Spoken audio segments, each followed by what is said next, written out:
তাহলে কোরআন যদি জানতে চাও, আম্মা হযরত আয়েশা সিদ্দিকা রাদিয়াল্লাহু তাআলা আনহাকে জিজ্ঞাসা করা হয়েছিল, হে আম্মা জান, আমার রাসূলকে নিয়ে কিছু আমাদেরকে শোনান। সঙ্গে বলি আম্মা জান বলেছিলেন, তোমরা কি কোরআন দেখো না? আমার রাসূলুল্লাহ লাইফ স্টাইলটা হলো কোরআন। কানা খুলুকুল্লাহু কোরআন। মুসলমান ঘরের ছেলে মেয়েরা, তরুণেরা, আমার নবী পাকের হৃদয়ে রাখুন, যাদের দিলে রাসূল থাকবে তারা কত সম্মানিত হবে শুনুন। এ যুবকেরা, তরুণেরা, আজ নতুন নয়, আল্লাহ দিনের উপরে টার্গেট করা, মসজিদকে টার্গেট করা, মাদ্রাসাকে টার্গেট করা, এটা আজকে নতুন নয়। কেউ হালকা হালকা করে করছিল, তখন আমরা ট্রিটমেন্ট করিনি, তাই রোগটা এখন একটু বড় হয়ে গেছে। তবে মনে রাখবেন, যুগ যুগ ধরে জালিম অত্যাচারী সন্ত্রাসীরা হক নবীদের উপরে, ইসলামের উপরে, মানবতা, সভ্যতা, ধর্মের উপরে, আল্লাহর ঘরের উপরে, মসজিদ, মাদ্রাসা, কোরআনের উপরে বারবার আঘাত দিয়েছে। এটা আমার রাসূল পাক সাল্লাল্লাহু আলাইহি ওয়াসাল্লাম দুনিয়া জমিনে আসার আগের একটা ওয়াকিয়া আপনাদের শোনাই, শুনবেন না? সব পিছনের লোকগুলো ঘুমিয়ে পড়লো নাকি? ডান দিকে ভর্তি করা দরকার, বাঁ দিকে ভর্তি করে বসে আছে।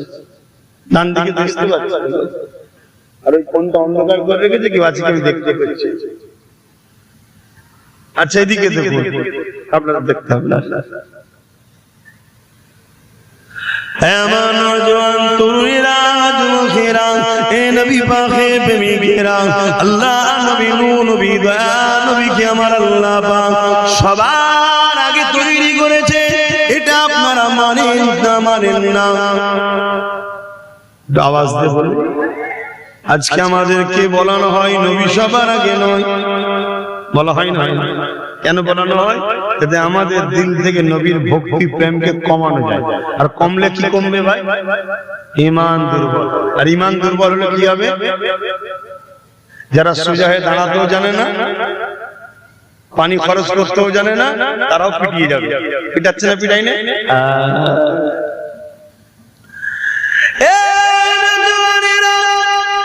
আল্লাহ আমার নবী পাককে সবার আগে তৈরি করেছে। আমার আল্লাহ পাক আমার নবী পাকের নূর মোবারক থেকে পুরো কায়নাতকে তৈরি করেছে।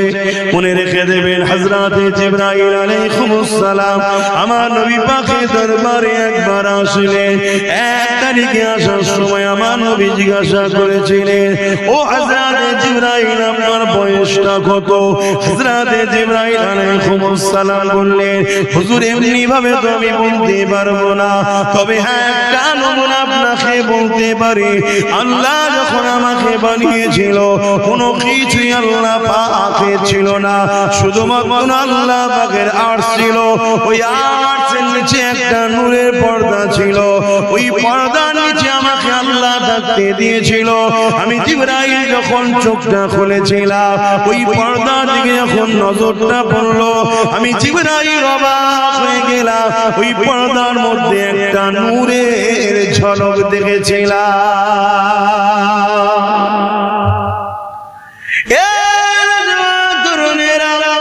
হযরতে জিবরাইল আলাইহিস সালাম আমার নবী পাককে বলতে লাগলেন, হে আমার রাসূলুল্লাহ, ওই তারাটাকে দেখার পরে আমি জিবরাইল ওই তারাটার বড় দিওয়ানা হয়ে গেলাম। ওই তারাটাকে বড় দেখার জন্য তামান্না জাগলো। ওই নূরটার দর্শনের জন্য বড় বেচেন হয়ে উঠলাম। কি এমন যেন আকর্ষণ রয়েছে, আমি দেখার জন্য বড় পেরেশান হতে লাগলাম। ইন্তজার করতে করতে একদিন, দুদিন, এক বছর, 2 বছর, এমন করে যেতে যেতে 70,000 বছর কেটে গেল।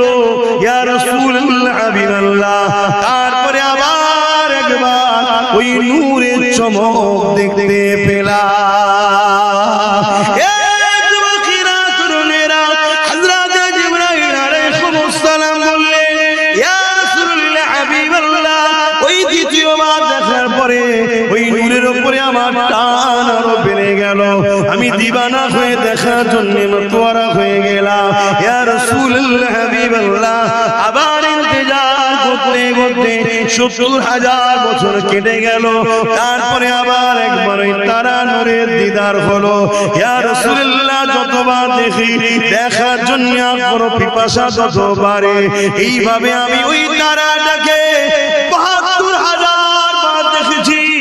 আর একবার উদিত হওয়ার পর ওই নূরটা ৭২,০০০ বছর পর আবার জাহির হয়। এইভাবে ওই নূরটাকে আমি জিবরাইল ৭২,০০০ বার দেখেছি।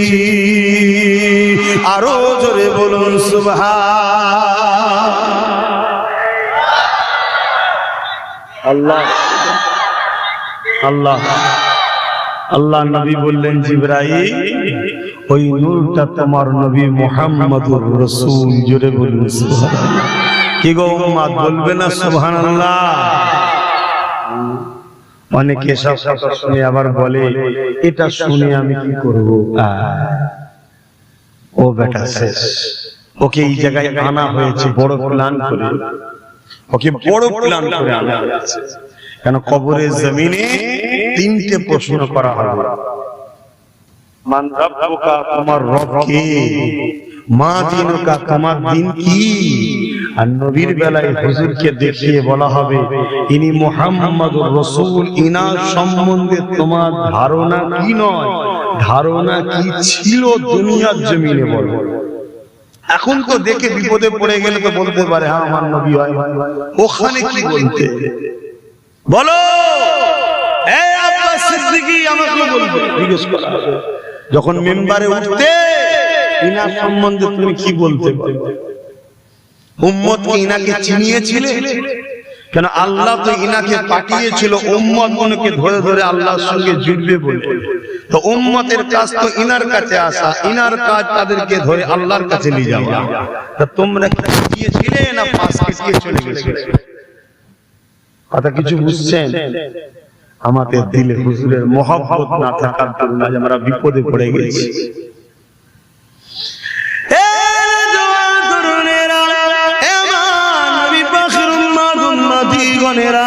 আল্লাহ নবীকে মুহাব্বত করে ভালোবাসে, প্যার করে। আমার রাসূলুল্লাহ শান মর্যাদা আল্লাহ কতটা দিয়েছেন শুনে। আমার নবী পাক দুনিয়ার জমিনে কিভাবে এসেছিল সবই আপনারা জানেন। তবে এমন করে তবকার পর তবকা আস্তে আস্তে আস্তে আস্তে আমার নবী পাক দুনিয়ার জমিনে হযরতে দাদা আব্দুল মুত্তালিবের পেছনাতে আমার নবী নূর চলে আসলো। যে সময় দাদার পেছনাতে নবী মুহাম্মদ রাসূলের নূর ছিল, ওই পৃথিবীর জমিনে একটা রাজা ছিল, যে বড় অহংকারী রাজা, সে বড় ক্ষমতাশালী রাজা। সে অহংকার দেখিয়ে আল্লাহর কাবা শরীফকে ভাঙা স্বপ্ন দেখেছিল। আপনারা নাম জানেন বাদশাহ আব্রাহা বাদশাহ। কি নাম? আব্রাহা। মনে থাকবে আপনার?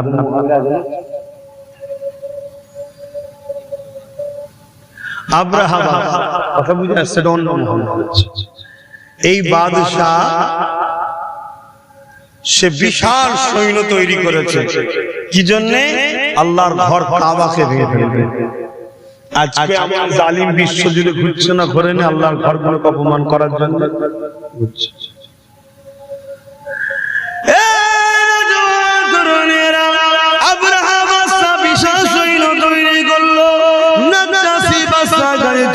ওখান থেকে সৈন্য নিয়েছে, এমন করে বিশাল কাফেলা নিয়ে আল্লাহর কাবা শরীফকে ভাঙার জন্য আগিয়ে আসতে লেগেছে।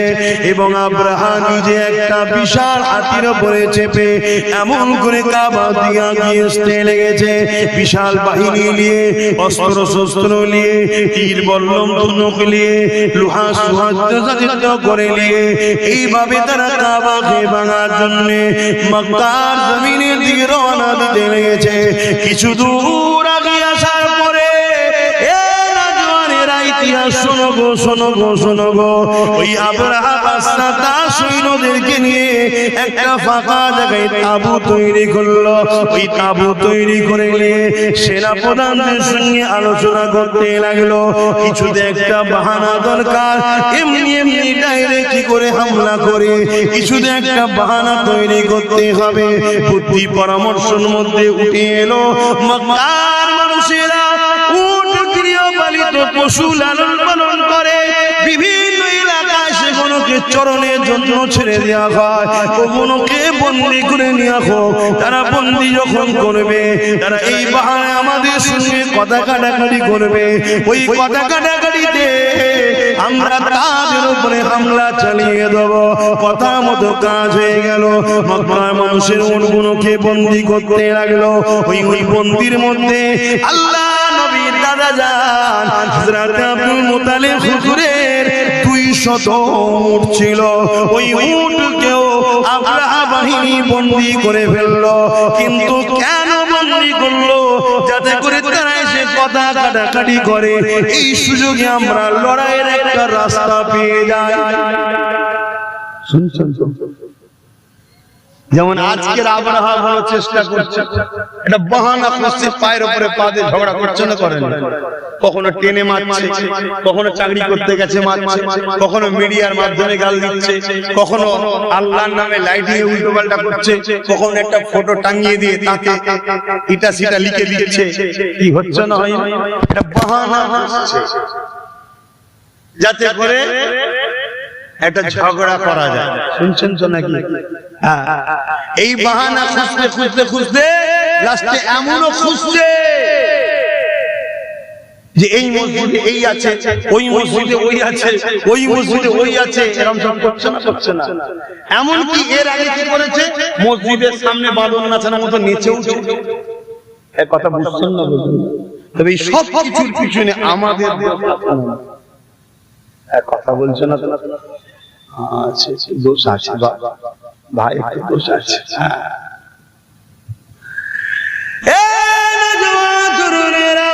কিন্তু অবাক করা বিষয়, 200 উট বন্দী হয়ে গেল। মক্কার মানুষের অন্যদেরও উট বন্দী হয়ে গেল। কোন ভুরুক্ষেপ নেই, কেউ লোক পাঠায়নি, কেউ খোঁজ নিতে আসেনি, কেউ কথা বলতে আসেনি। ঠিক আজকে এরকমই হয়েছে, হাজার জায়গায় মারা হয়েছে, হাজার কিছু ঘটনা ঘটছে, আমরা কোনো গুরুত্বই দিইনি। তাই পেরেশান করে যেতে লেগেছে যে কি ব্যাপার, কিছু হচ্ছে না কেন? আবরাহা সেদিন পেরেশানে পড়ে গিয়ে লাস্টে নিজে থেকে একটা দূত পাঠিয়ে দিল। আমার রাসূলুল্লাহর মক্কা জমিনে ওই দূত যখন চলে আসলো, ওই দূত এসে জিজ্ঞাসা করতে লাগলো, এই মক্কা চেয়ারপারসন কে আছে?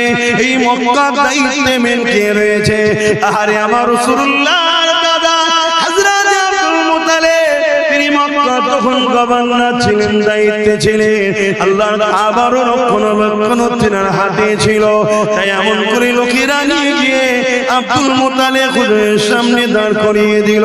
কিন্তু তার আগে একটা ছোট বিষয়, আব্দুল মুত্তালিব হুজুরের ঘরে যখন ওই দুধটা, ওই পিয়নটা যখন ঢুকতে যাবে, যে আব্দুল মুত্তালিবের মুখের দিকে নজর পড়েছে, ওই আবরাহার পিয়নটা, আবরাহার লোকটা, আবরাহার পাঠানো দুধটা সঙ্গে সঙ্গে আব্দুল মুত্তালিব আমার রাসূলুল্লাহর দাদার কপালে পায়ের কাছে মাথা নত করে সিজদায় পড়ে যায়।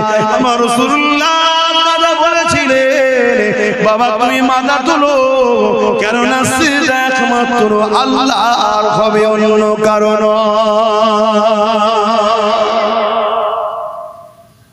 রাসূলের দাদার মুখের দিকে যেই তাকিয়েছে, মাথা নত করে সিজদায় পড়ে গেল। কারণ আগেকার সময়ে রাজাদের কাছে মানুষ মাথা নত করত। শুনছেন তো নাকি?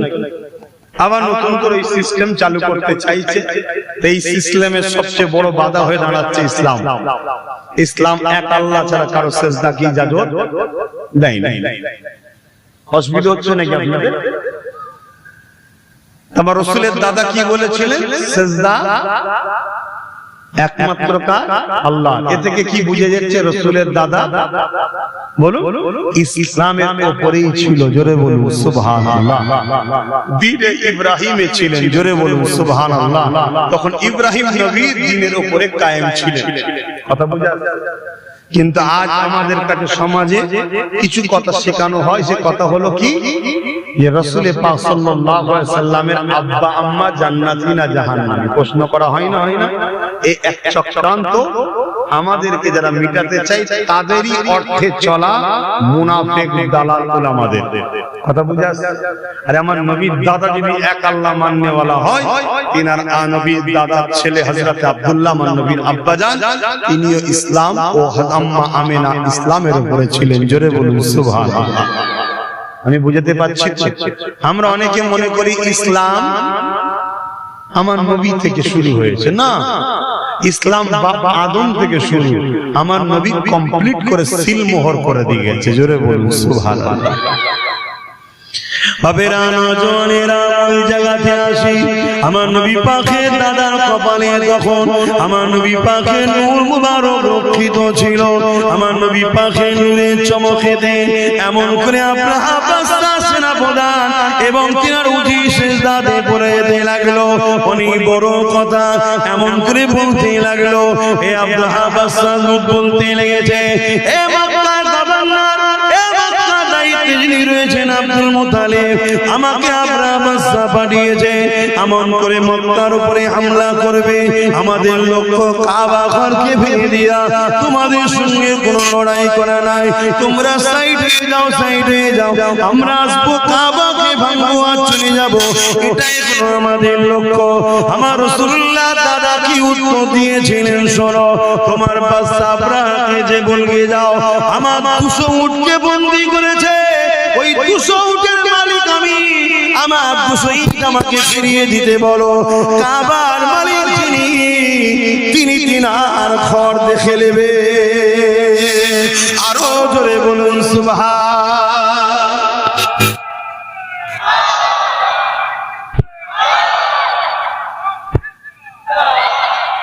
আল্লাহ, এই কথা শুনে দুধ বড় অবাক হয়ে গেল, যত সহজে ছেড়ে দিচ্ছে, এত সহজে ছেড়ে দিচ্ছে। তো এই জায়গায় ওই যে পিয়ন যে এসেছিল বলছে, এই কথাটা আপনি আব্রাহার কাছে গিয়ে বললে আরো বেশি সুবিধা হবে। আল্লাহ নবীর দাদা অনেক বড় কথা, আব্রাহার কাছে যাচ্ছে। আব্রাহার আবুর মধ্যে একটা ঘর আছে, সেই ঘরের মধ্যে আছে চতুর্দিকে সৈন্য দিয়ে ঘেরা। কথা বুঝে আসছে? তো এই দুধ যে পিয়ন এসেছিল সে বলছে, আপনি একটু বাইরে দাঁড়ান, আমি ভেতরে গিয়ে রাজা মশাইকে আপনার সম্বন্ধে একটু জানাই, জানিয়ে এসে আপনাকে নিয়ে যাব। তা ওই আব্রাহার যে পিয়ন ছিল সে গিয়ে আব্রাহাকে বলতে লেগেছে, আরে যিনি আসছে ইনি মক্কার সর্দার এবং ইনার মধ্যে কিছু বাত আছে, একটু সাবধানে আপনি কথা বলবেন। এই রাসূলের দাদা তারিফ শুনে না আব্রাহা বড় অহংকারী ছিল, সে রেগে গেছে, আরে তুমি আমার ওর প্রশংসা করো, ওর গুণ গাও, ডাকো ডাকো, আমি পৃথিবীর সবথেকে শক্তিশালী রাজা, আমি যে কোনো দেশ, যে কোনো মুলক, যে কোনো জায়গাকে আমি যে কোনো সময় কব্জা করে নিতে পারি, তুমি আমাকে একটা সামান্য ব্যক্তির সম্বন্ধে তুমি কি শোনাচ্ছ? হায় রে বোকা, সে তো জানে না যে কাকে ডেকেছে। যখন আমার নবীর দাদা ঘরে ঢুকছে আর ওই জালিম অত্যাচারী আব্রাহা যেই নবীর দাদার দিকে তাকিয়েছে, নূরে মুহাম্মদ রাসূলের এতে নজর পড়েছে, উঠে দাঁড়াতে লেগেছে। জোরে বলুন সুবহানাল্লাহ। আরো জোরে বলবেন না সুবহানাল্লাহ? আমি আগে বললাম না, দিলে হুজুর রাখেন, জালিম যত বড়ই হোক সে আপনাকে দেখে সম্মান করবে, ঘাবড়ে যাবে। কথা কিছু মাথায় ঢুকছে?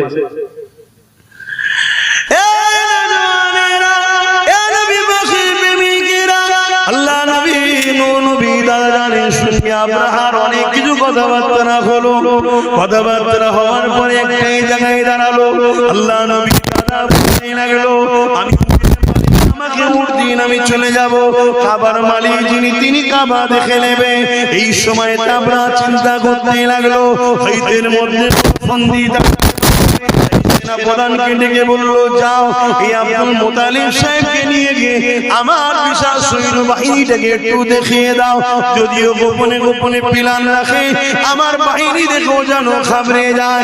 এ যুবকেরা, তরুণেরা, ওই সময় সৈন্যদের মধ্যে থেকে ওই বাহিনীর মধ্যে একটা বড় হাতি ছিল, যে হাতির উপরে আবরা বাদশা বসে এসেছে। বিশাল বড় জঙ্গলি হাতি, যার গর্জনে মানুষ অজ্ঞান হয়ে মারা যায়।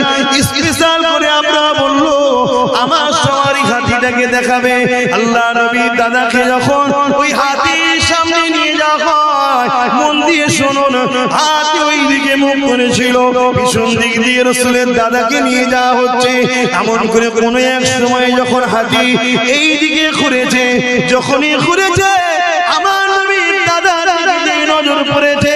হাতি তার ক্ষমতা অনুযায়ী তার ছুটের মতো জোরে জোরে হেঁটে এসে নিজের সোর আর মাথা দিয়ে আমার নবীর দাদাকে সিজদায় পড়ে যায়। আরো জোরে বলুন সুবহান। সেনা প্রধান তো দেখে অবাক, এ কি হলো? আমি কি দেখাতে নিয়ে এসেছি, কি দেখছি? আর তোদের কপালে তো নাই যা দেখার, হাতি দেখে নিয়েছে। যেখানে গেলে বিপদ আছে, কথা বুঝে আসছে? পরের দিন, অনেক বড় কথা, পরের দিন সমস্ত জীবজন্তুকে নিয়ে যাওয়া হচ্ছে। ওই হাতিকে কোনোভাবে কিন্তু আর রাজি করতে পারে না, কেন ও দেখেছে রাসূলের দাদার কপালে নূরে মুহাম্মদ রাসূল রয়েছে। কথা বুঝে আসছে? লাস্টকে পাক দিয়ে লড়াই গেল, অনেক বড় কথা। আল্লাহ আবাবিল পাখি পাঠালো, আপনারা সবাই জানেন। সেই পাখি মুখে করে ডানা করে একটা করে পাথর ছেড়ে ছেড়ে ছেড়ে ছেড়ে এমন করে পুরো আব্রাহা ও তার সৈন্য সামন্তরকে আল্লাহ ধ্বংস করে দিয়েছিলেন। বলুন সুবহানাল্লাহ। আসুন আমরা ঈমানের দিকে মজবুত হই, আল্লাহ সাহায্য আসবে। আজকে যত আব্রাহা চালা আছে, এদের উপর আল্লাহর লানত আসবে, আযাব আসবে, এরাও ধ্বংস হয়ে যাবে। কিন্তু আমাদেরকে পরিবর্তন হতে হবে, আমাদেরকে পরিবর্তন হতে হবে। আল্লাহ আমাদেরকে রাসূলের প্রেম ভালোবাসা আমাদের অন্তরে ভরিয়ে দেন। জোরে বলুন সুবহানাল্লাহ। মনে রাখবেন, আজ এত সাহস ধরার পিছনেও একদল মুনাফিক রয়েছে। শুনছেন না? শুনছেন? একদল আছে। আপনি আমাকে ছোট বলে কথাকে অবজ্ঞা করবেন না, অবজ্ঞা করবেন না। মনে রাখবেন, আমরা একটা মসজিদকে হারিয়েছি, জানেন তো নাকি? কি নাম জানো? কত তারিখে জানো? বলো। 6 তারিখে একটা মসজিদকে কিন্তু আমরা হারিয়েছি। কি হারিয়েছি না হারাইনি?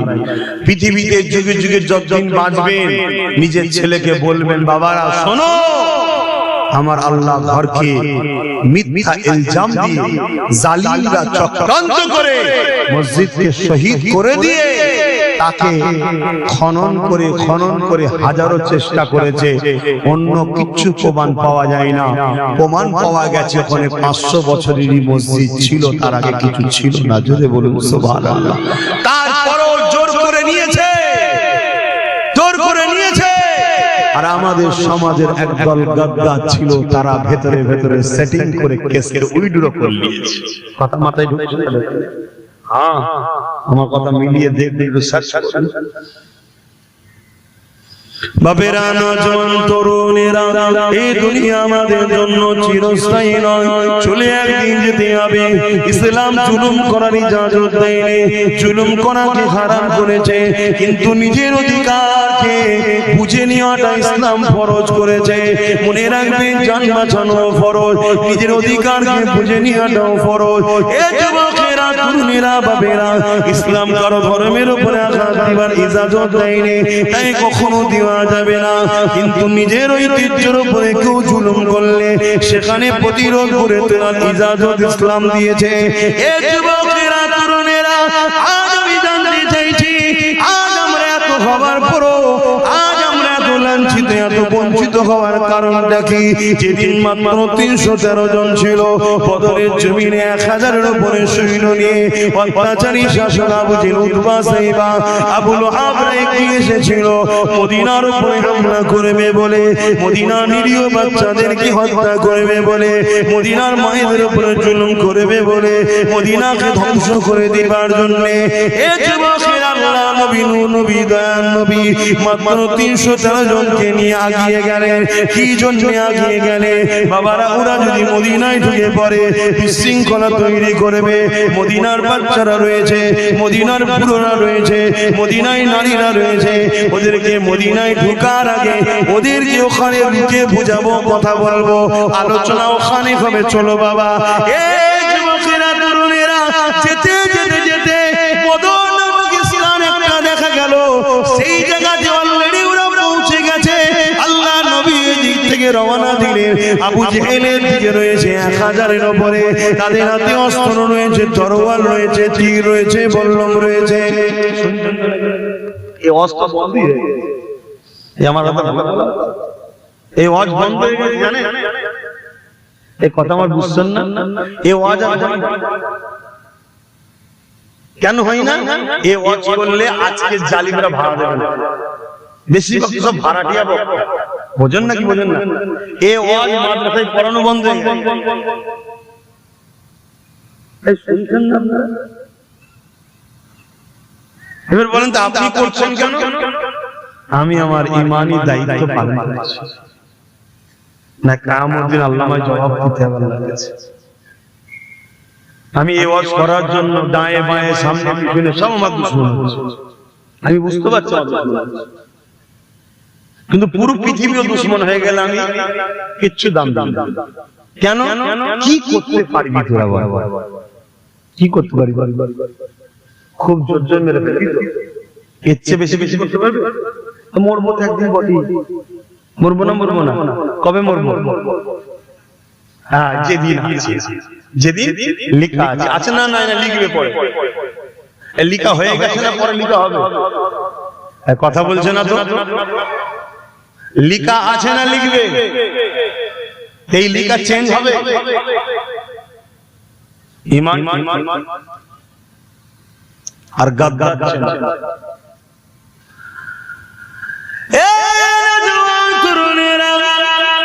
আল্লাহ নবী 313 জনকে নিয়ে এগিয়ে যাচ্ছে, যারা করে কোনো হাতে অস্ত্র না, ঘোড়া উঠো নাই, খালি পায়েতে মরুভূমির উপর দিয়ে হেঁটে হেঁটে যেতে লেগেছে। এমন করে হাতে খাজুরের ডাল রয়েছে, আর সামনে দিকে যে কাফেলা রয়েছে, যারা কিনা মক্কা থেকে 430 কিলোমিটার দূরে এসে এমন করে আগিয়ে এসে তারা দেখা যায় এমন করে হাতে অস্ত্র রয়েছে, তীর রয়েছে, বল্লম রয়েছে, সব কিছু নিয়ে তারা এমন করে বদর নামক স্থানে হাজির হয়ে গেছে। মদিনার উপরে হামলা করবে বলে আল্লাহ নবী সেখানে তাদেরকে দাঁড় করিয়ে দিলে। এ যুবকেরা, তরুণেরা, বাপেরা, তারা কোনো কথা শুনতে রাজি নয়।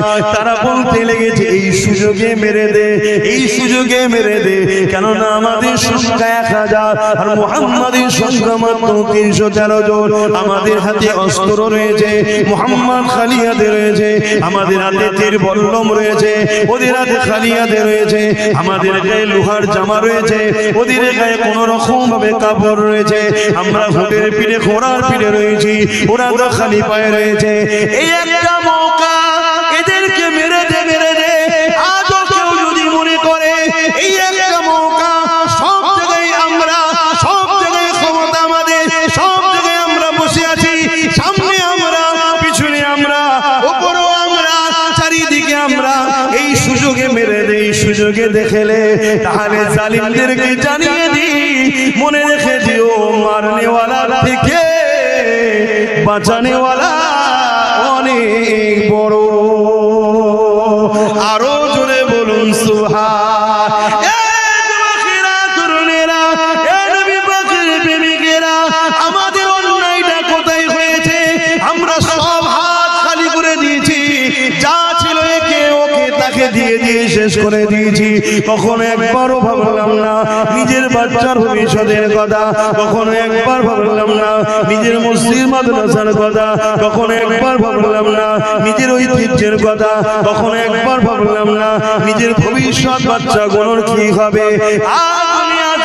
সামান্য ভিক্ষাতে আমরা বিক্রি হতে হতে হতে আজ এমন একটা জায়গায় পৌঁছে গেছি, যুবকেরা তরুণীরা বাবেরা চতুর্দিক থেকে আমাদেরকে মিটাবার জন্য চেষ্টা শুরু হয়েছে।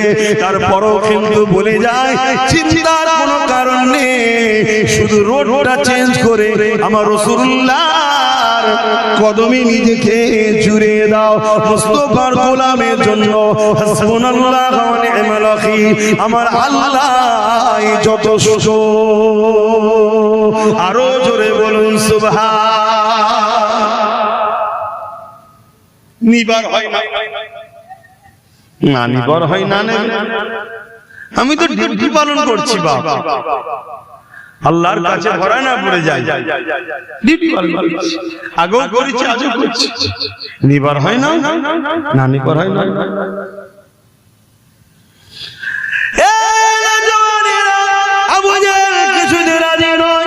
কিছুই বুঝতে চাই না, ও বুঝতে পেরেছে সুযোগে যদি না কাজে লাগা আর সুযোগ পাবো না, কেননা সুযোগ আসবে না।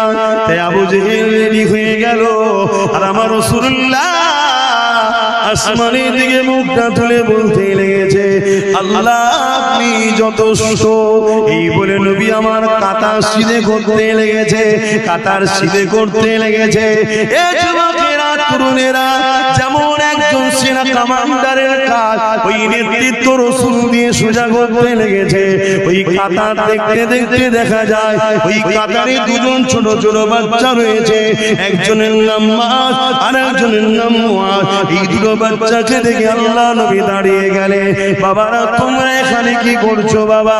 এটা কোনো খেলা করার মাঠ নয় বাবা, যাও মায়ের কাছে ফিরে যাও বাবা, এ ময়দান থেকে চলে যাও বাবা, জালিমদের আজ কত অস্ত্র শস্ত্র রয়েছে বাবা, তোমার মা বড় কষ্ট পাবে বাবা, ঘরের ছেলে ঘরে ফিরে চলে যাও। বাচ্চা দুটো কাঁদতে শুরু করে দিল, ইয়া রাসূলুল্লাহ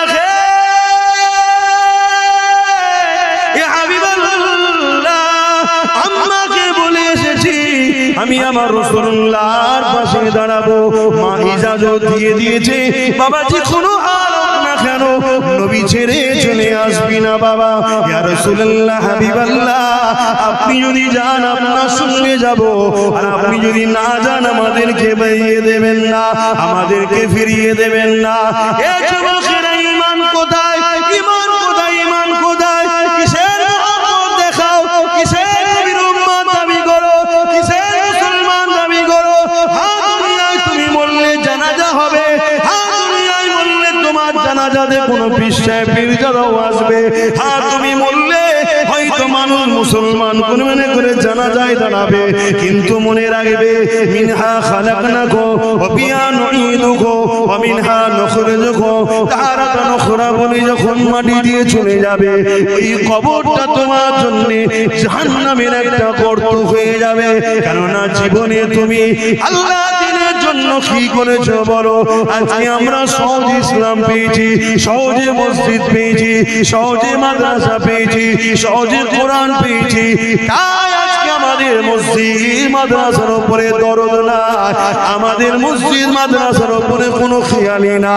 আমাদের খেয়াল হলো ঈমান জালিম অত্যাচারী কাফের বদমাই নেতাদের গদি কি করে বাঁচবে, এদিকেই খেয়াল। ভুল বললাম, কষ্ট হয়ে গেল, কিচ্ছু আসবে না, কিন্তু সবাই চলে যাও তাও অসুবিধা নেই। মাদ্রাসা কি করে হবে? হবে না তো কি হয়ে যাবে? যদি মাদ্রাসা না হয় আমার অসুবিধা আছে? কথা বলছো না? এই মাদ্রাসা কি আমার ঘর নাকি? আমার পেরেশান, আমার ঘর হবে না, আমি থাকবো কোথায়, শোবো কোথায়? এ তো আল্লাহর দ্বীনের শিক্ষা দিবার ঘর, এ তো রাসূলুল্লাহর ঘর। তা আল্লাহর দ্বীনের শিক্ষা দিবার ঘর আমি করতে পারি, এ তো আল্লাহ করায়, আমার দ্বারা, তোমার দ্বারা, ওর দ্বারা, ওর দ্বারা আল্লাহ করিয়ে নেয়। জোরে বলুন সুবহানাল্লাহ। যার কপাল ভালো হয় সে ফিরে থাকে। শুনছেন কি বলছি? আজকে আমাদের ঈমান কোথায়? দুটো ছোট ছোট বাচ্চা, তারা যেতে চাইছে না, উপর দিকে অস্ত্র তরোয়ালের ঝংকার হচ্ছে, একে অপরের তরোয়াল